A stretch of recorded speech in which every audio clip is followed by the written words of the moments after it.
At this point, life hacks are universally known as tips and tricks to make everyday life a bit easier. But what about us gamers? Okay, to be honest, being a gamer isn't that difficult, unless we're getting scammed by incomplete game releases or freemium games, but hey, who said we couldn't make gaming just a little bit more fun and enjoyable? You're watching GamerBrain, and today, we're taking a look at 12 life hacks for gamers. Before we get into this video, make sure you smack that like button, and if you enjoy our content, make sure to hit that subscribe button down below. Number 12. Protect those cables using split loom tubing. Happen to have a cat, a dog? Chances are, at some point, they've decided that all the cables you meticulously organized within your setup would make for great chew toys. And while you could let them gnaw on said cables until they realized it wasn't such a good idea to mess with electricity, but to save you the time and the possibility of having to buy new pets, we'll combat the problem head on. Run to your local hardware store and pick up some split loom tubing.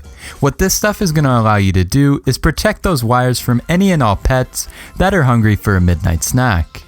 This hack is definitely useful because as someone who's personally had cables destroyed by a pet, it sucks, and not having to buy new cables is also a plus. Number 11. Turn on your TV's game mode. Alright, so you just bought yourself a brand new TV and your games probably look great on it. Or maybe you're rocking a bit of an older television and you want your games to look even better. Dig around in the menu of your TV until you find game mode and turn it on. You see, most flat screen TVs apply processing and ugly filters to be displayed to make images look better and pop. But the problem is that all that image processing in video games don't really work too well together, sometimes causing lag or image ghosting. For most TVs, it's best to switch on that game mode before jumping into a game, and upon playing, you'll notice the difference. Number 10. Hack your Nintendo Wii. It's no question that the Nintendo Wii is one of the cheapest consoles out there to buy, but don't let that deter you. If you already own a Wii, you ought to hack it with homebrew software so you can run some homebrew games and apps. If you have no clue what I'm referring to, then think of homebrew as pretty much the open source software of the Nintendo Wii. Once you hack your console, you're pretty much free to do whatever you want, whether it be run emulators of your favorite console or watch movies. There are really no restrictions regarding what you can put on it. Running emulators on the console will allow you to basically play any game you want. The lack of an HDMI output from the Wii might turn a few players off, but you can probably find a Wii for less than $50, so some sacrifices are definitely going to have to be made. Pick up one of these consoles if you're looking for a convenient all-in-one game setup or a media center. Number 9. Download Flux for PC. Here's one for the PC gamers. You've probably already heard of Gunnar gaming glasses that are out there, and while some people swear by them, Flux is a free application for PC and Mac that basically does the same thing in that it changes your screen colors and saturation so that you can limit the strain on your eyes. So if you're like me and you sit in front of a TV or computer screen all day, whether it be gaming or editing, it's probably best to minimize the strain that your TV or monitor puts on your eyes. Because, well, if you go blind, no more video games for you. Number 8. Use a PS Vita as a PS4 controller. This is more of a built-in feature than a hack per se, but since the PlayStation 4 launched in 2013, a lot of people haven't actually figured out that you can actually use a PS Vita as an extra DualShock 4 controller for the console through remote play. If you're hanging out with a friend and you don't have an extra controller, then this is the perfect option. The only thing you'll have to contend with is the implementation of the R2 and L2 buttons on the rear touchpad of the Vita, but honestly, once you get used to it, then the Vita is a pretty solid option as a controller. And hey, if you already had a Vita lying around, then you just got yourself a free controller. Number 7. Play retro games on your smartphone. Long gone are the days of having to jailbreak or root your smartphone in order to play retro video games. The process has become relatively simple in recent years, and being able to play classic games from the NES, Super Nintendo, Sega Genesis, and even more with a few taps of your screen is pretty much a necessity for any gamer. Personally, being able to play classic games from your phone makes long trips more bearable, and it gives you the ability to go back and revisit some titles that you may have never played. The best part is though, is that it's totally free and pretty easy to pull off. Definitely hit up some of the tutorials on YouTube and start playing retro games on your phone today. Number 6. Wire up that internet connection. Alright, let's be honest. To some people, this might seem like a pretty obvious thing, but get yourself an Ethernet wire and wire up that internet connection for your console and you'll thank me later. Well, wireless internet is definitely the most convenient option for most people, and sure, you could put tinfoil on your wireless router in order to increase internet speeds, but if you're looking for a more solid option, then wiring up your internet connection is the only real way to improve your ping and reduce lag while playing online. And if your internet speeds are abysmal like mine, then going wired is definitely necessary. Number 5. Use your smartphone for downloading games. So, with most of the new consoles, the implementation of smartphones and apps is pretty much going to be guaranteed. Having the ability to be able to purchase and download games without actually having to be near your console is a pretty handy feature. Considering many of us live busy daily lives or work multiple jobs, we can't really complain about being able to come home and pick up our controllers and just play video games. No downloads, no updates, no nonsense, just pick up and play.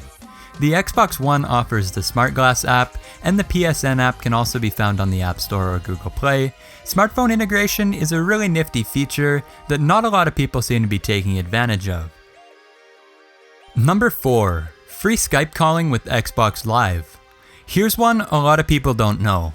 As you know, Xbox Live is necessary if you want to play games online. If you're an Xbox Live Gold member, then you automatically get 100 free minutes of voice calling through Skype. You might be asking yourself, how in any way is this useful to me?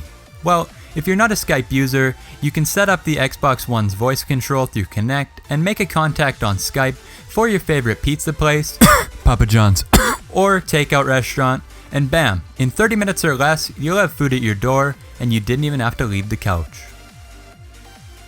Number 3.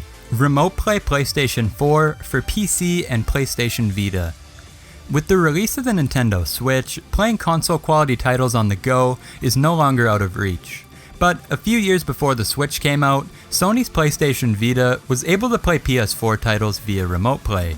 Remote Play lets the PS Vita operate the PlayStation 4 via a wireless connection and play most PlayStation 4 games away from your couch. Some crafty people discovered that the only real requirement for this was a solid internet connection, meaning you could use Remote Play as long as your PlayStation 4 was powered on at home, simply by using cellular data. Although you do have to have a pretty solid LTE network connection to do this, it's a pretty cool way to play PS4 games when you can actually bring your PS4 with you. Number 2. Using a PS4 controller on PS3. Coming in at number 2, we've got a feature for people who own both the PlayStation 3 and PlayStation 4 console. You can actually use a DualShock 4 controller on the PlayStation 3 by simply plugging in the micro USB cable or connecting it as a Bluetooth device. This makes for a great tip, especially when you want to go back and revisit some of those great multiplayer games on the PlayStation 3 and either don't have a second PS3 controller or just simply can't find it. The DualShock 4 functions just as its older DualShock 3 counterpart, so you'll have no issues jumping right into the game. Personally, I like the feel of the DualShock 4 better, so it's a useful addition to be able to use the same controller on both consoles. Number 1. Hand an unplugged controller to a younger sibling. It's always awesome to have another person to game with, but younger siblings can be a bit of a drag whenever they want to join in on playing a game that they can't even understand. So that leaves us with the age-old trick and time-tested method to make them think that they're gaming with you, when really they aren't. Now all you have to do is practice your acting skills to really make them believe that they're the ones racking up the kills in COD, and you're good to go.